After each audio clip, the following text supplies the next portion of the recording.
जय भीम। मैं उमेश करुणा और आप देख रहे बहुजन हलचल। देवदासी प्रथा, शायद आपने नाम सुना हो, शायद आप जानते भी हो कि एक देवदासी प्रथा भारत के अंदर चलन में थी। और हैरानी की बात यह है कि वह आज भी जीवित है। यदि हम भारत की बात करें, दक्षिण भारत में कर्नाटका व बेंगलुरु में यह आज भी भारी संख्या में मौजूद है देवदासी। और यदि 2013 की बात करें, 2013 में राष्ट्रीय मानव अधिकार आयोग ने जो गणना की थी, पड़ताल की थी, उसमें 4,50,000 देवदासी पाई गई थी भारत के अंदर विभिन्न राज्यों में। और यह देवदासी आखिर क्या है, इस पर हम थोड़ा चर्चा करते हैं। रोंगटे खड़े करने वाली यह प्रथा है, यानी महिलाओं के साथ एक ऐसा दुर्व्यवहार किया जाता है, महिलाओं को ऐसे बना दिया जाता है, शायद यदि आप इनको देखें, महसूस करें तो पैरों के तले जमीन खिसक जाए। यदि अपने ऊपर महसूस करें, अपने परिवार के ऊपर महसूस करें, तो शायद आपके रोंगटे खड़े हो जाए। यानी कि भगवान को खुश करने के लिए, भगवान से सीधा संपर्क कराने के लिए महिलाओं को शारीरिक संबंध बनाकर छोड़ दिया जाता है। भगवान के नाम पर, धर्म के नाम पर महिलाओं का शोषण किया जाता है, यौन उत्पीड़न किया जाता है। यह है देवदासी प्रथा। और जो उन देवदासियों से संतान पैदा होती है, जो बच्चे पैदा होते हैं, उनको बाप का नाम भी नहीं दिया जाता। उन संतानों को छोड़ दिया जाता है महिला के साथ। और जब पता चलता है कि महिला गर्भवती हो गई, तो उसको छोड़ दिया जाता है और कह दिया जाता है कि कहीं दिखाई ना देना। और वह किस तरह से गुजर बसर करती है, कैसे वह रहती है, समय काटती है, कैसे बच्चे का लालन पालन करती है, यह तो वही जानती है।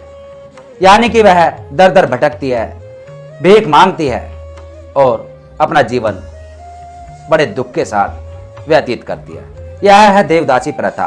और इस भारत के अंदर ऐसी प्रथा और भी बहुत सारी थी जो लुप्त हो गई, जो खत्म हो गई। मुगल आए, अंग्रेज आए, ब्रिटिश शासन आया, जिन्होंने उन पर पाबंदी लगाई। और आज देवदासी प्रथा आज भी मौजूद है और कोर्ट ने आदेश दिए कि ये बंद हो जाए। उसके बावजूद भी यह चलन में है। ऊंची जाति के मर्द हमारे साथ जब तक चाहें शारीरिक संबंध बनाते हैं। एक बार हम प्रेग्नेंट हुए कि दोबारा वो अपनी शक्ल नहीं दिखाते। हमारी किस्मत खराब है कि हम इसे शोषण भी नहीं कह सकते हैं। देवदासी क्यों बनती है महिलाएं, बच्चियां? उनका कहना है बसम्मा का कि ये अभी 3 साल पहले देवदासी बनी है। तो बसम्मा की जो बात है वो सरकार के दावों की पूरी तरह से पोल खोल रही है। इस परंपरा में महिलाओं की देवताओं से शादी कराई जाती है।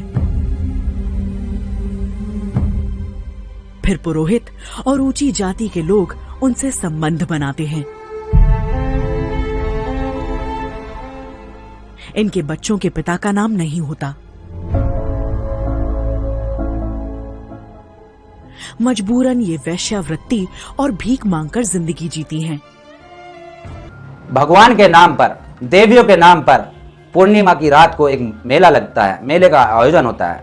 और उसमें जो पाखंडवाद, जो एक भ्रमजाल फैलाया हुआ है कि संकट दूर हो जाएंगे और सारी तमाम पीड़ा दूर हो जाएंगी, देवदासी बना दिया जाए यदि किसी बच्ची को, तो गरीब परिवार, दलित समाज के परिवारों पर जबरन दबाव डालकर उनकी बच्चियों को देवदासी बनाया जाता है।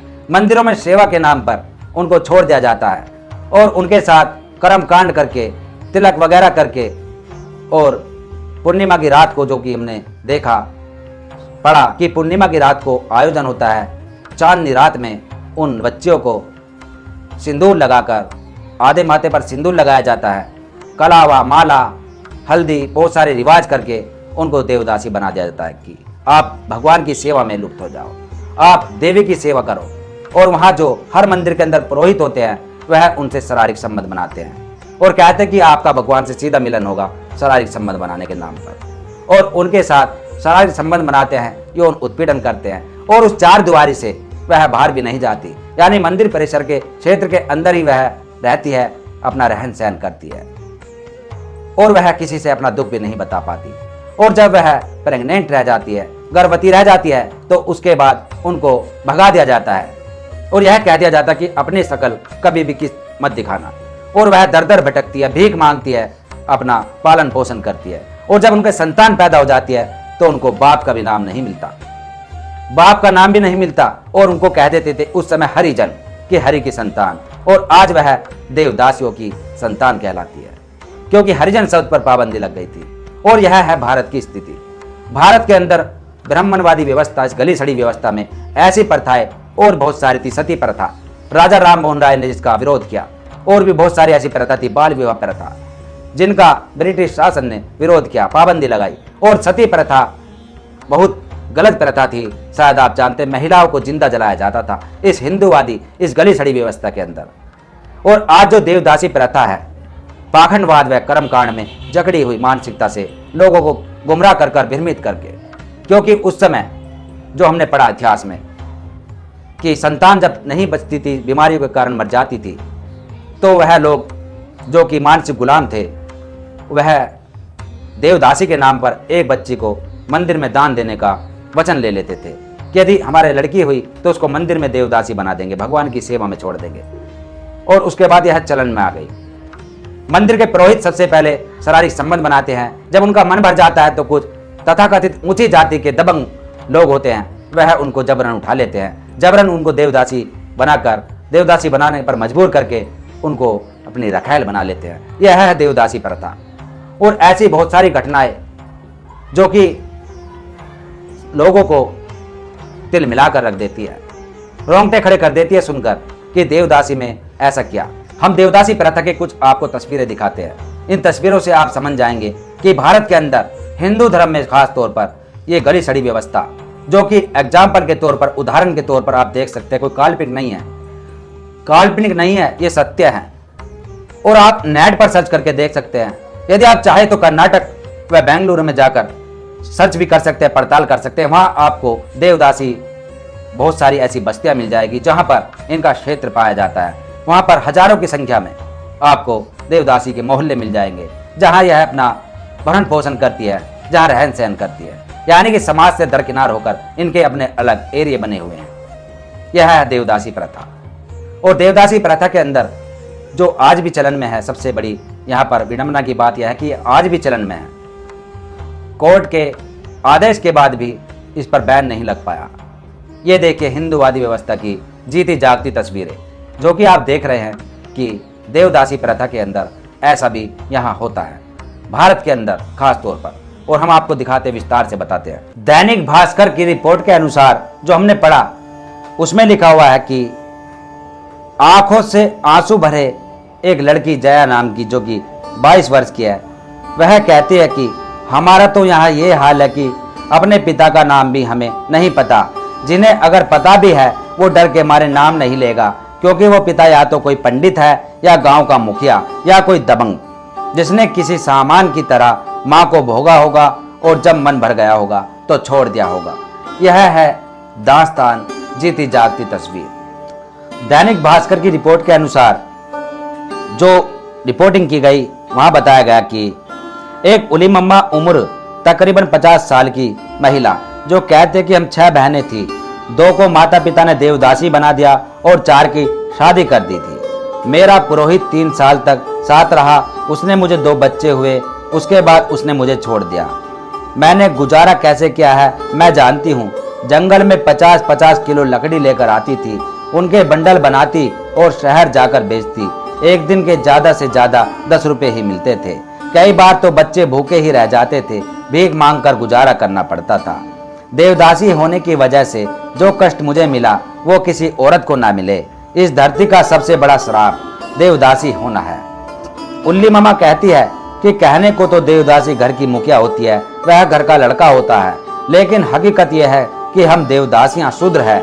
ऊंची जाति के मर्द हमारे साथ जब तक चाहे संबंध बनाते हैं, एक बार हम प्रेग्नेंट हुए तो दोबारा वे अपनी शक्ल नहीं दिखाते हैं, यहाँ तक कि अपने बच्चों को देखने भी नहीं आते। जब शादीशुदा बहनें घर आती है तो उनकी बहुत खातिरदारी होती है, उन्हें चूड़ी, पायल और कपड़े दिए जाते हैं। हमें तो बस इसी 4 दीवारी में रहना होता है, न कहीं आना और न ही कहीं जाना। कई बार मैं दूसरों को जोड़ियों में देखकर बहुत दुखी हो जाती हूँ। इसी गांव की 65 साल की पार्वती कहती है कि 10 साल की उम्र में ही मुझे देवदासी बना दिया गया। मेरे पुरोहित से मुझे 2 बेटियां हुई और एक बेटा पैदा हुआ। बड़ा होने के बाद बेटा मुझे छोड़कर चला गया। दोनों बेटियां की किसी तरह से मैंने शादी कर दी। अब इस घर में अकेली रहती हूँ। पुरोहित से कभी किसी तरह की आर्थिक मदद नहीं मिली।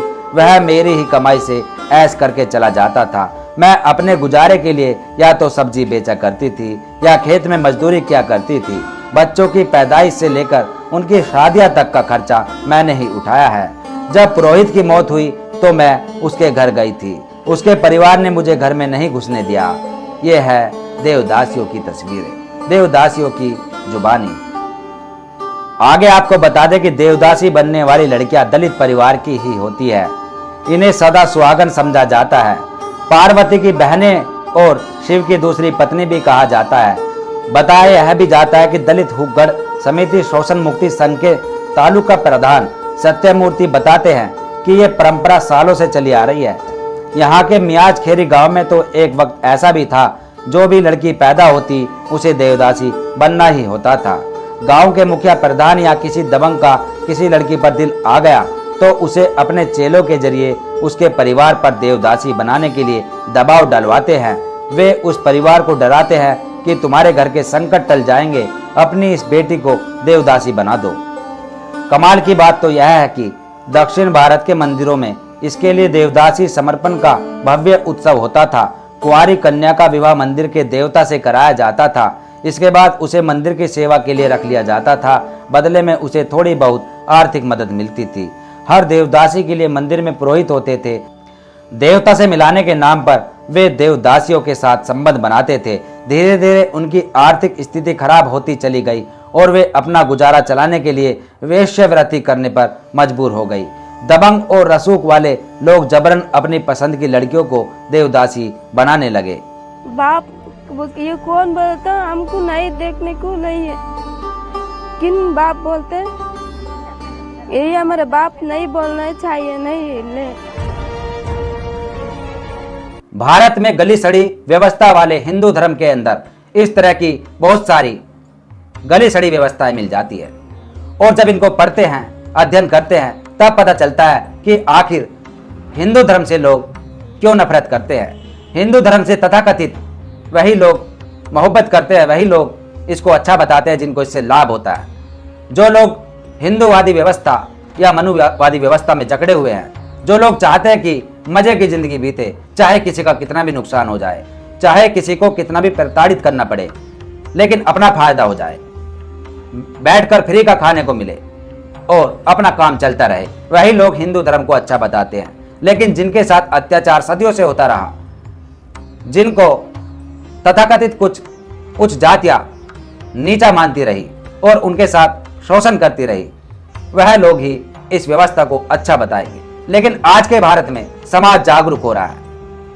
आज के भारत में वह वंचित तबका जागरूक हो रहा है जो अपने हक अधिकारों को पढ़ रहा है, जान रहा है और जो इस गली सड़ी व्यवस्था को भी धीरे धीरे समझ रहा है, जो समझ रहा है कि आखिर हकीकत क्या है, आखिर कैसे गुमराह किया गया, आखिर कैसे पाखंडवाद में झोंक कर रखा गया, आखिर कैसे मानसिक गुलाम बनाकर रखा गया। इन बुराइयों को देखते हुए, इन पर तर्क करते हुए, अध्ययन करते हुए हम इसकी आलोचना करते हैं, इसलिए हमें यह पसंद नहीं है। आपकी इस पर क्या राय है, कमेंट्स बॉक्स में जरूर जवाब दें और देखते रहिए बहुजन हलचल। जय भीम, जय भारत, जय विज्ञान, जय संविधान। धन्यवाद। अगर आप चाहते हैं गरीब हर वंचित इंसान की आवाज आप तक पहुंचे तो हमारे चैनल को सब्सक्राइब करें और बेल आइकन का बटन दबाना ना भूलें। देखते रहिए बहुजन हलचल न्यूज।